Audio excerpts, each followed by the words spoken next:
Connaissent peut-être pas. Donc je m'appelle Lambolé Michel, je suis l'animateur du réseau social laïque et nous travaillons ensemble avec la PUC sur un certain nombre de sujets, dont la question du peuple.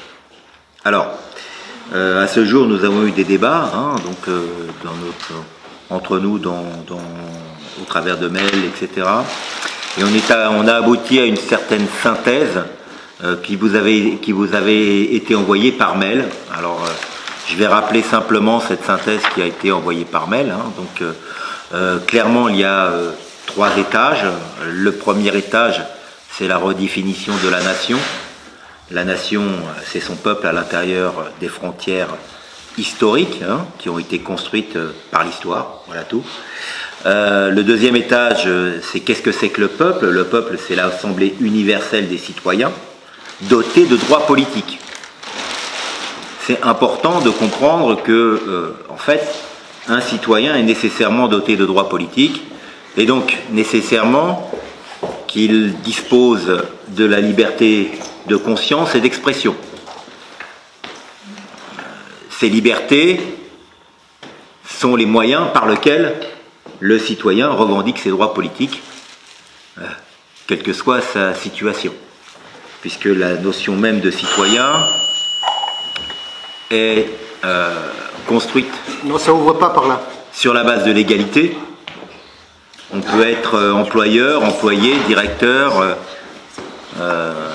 balayeur, le bulletin de vote qui matérialise en partie ses droits politiques, je dis bien en partie, revendique cette égalité. Il n'y a pas de différence entre le bulletin de vote d'un employé ou le bulletin de vote d'un directeur de multinationale. La différence, elle se fait ailleurs, mais ça, nous aurons peut-être des débats sur ce point. Donc, le citoyen et la notion d'universalisme attachée à la citoyenneté est elle-même un résultat de l'histoire. Elle est issue de la République et elle est issue en particulier de 1789, puisque comme vous le savez tous autour de cette table, avant il n'y avait pas de nation, il y avait un roi. La nation était reflétée dans le roi. Après l'avènement de la République, ce n'est plus le roi qui représente la nation, mais le peuple. Le peuple, c'est l'Assemblée universelle des citoyens. Alors effectivement, il y a eu au cours de l'histoire des pérégrinations parfois intéressantes, y compris de la part de personnes qui se revendiquaient républicaines. Mais aujourd'hui, ce qui est important, et les Gilets jaunes le montrent particulièrement, c'est que le citoyen a parfaitement intégré cette notion et qu'effectivement, il revendique ce droit politique, et donc à la démocratie et à celle de sa liberté d'expression. Donc,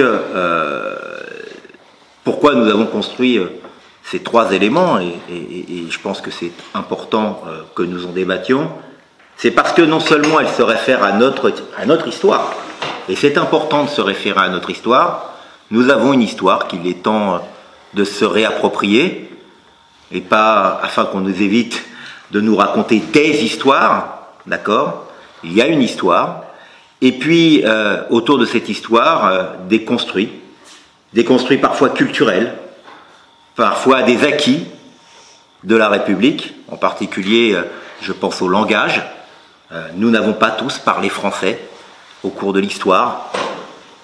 Je vous rappelle l'abbé Grégoire qui voulait anéantir les patois, les 42 patois de la République, au travers de l'école publique laïque gratuite. Donc effectivement, cette histoire, elle nous appartient.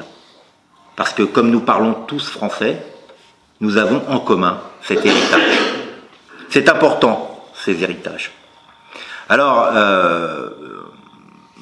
là, la proposition qu'on vous fait, eh bien, c'est une proposition qui est amenée à être débattue. Nous avons posé trois questions autour de ça. La première, c'est est-ce que vous seriez d'accord avec ces trois définitions que je vous ai données? La seconde, c'est qu'est-ce qui ne va pas dans ces définitions, si jamais elles ne vous conviennent pas? Et enfin, comment pourrions-nous, en quelque sorte, réinventer le droit politique du citoyen aujourd'hui? Je pense que c'est une question qui pourrait être intéressante à l'heure où des choix en termes de politique étrangère, en termes de démocratie, peuvent se poser dans notre présent. Vito, as-tu quelque chose à ajouter ?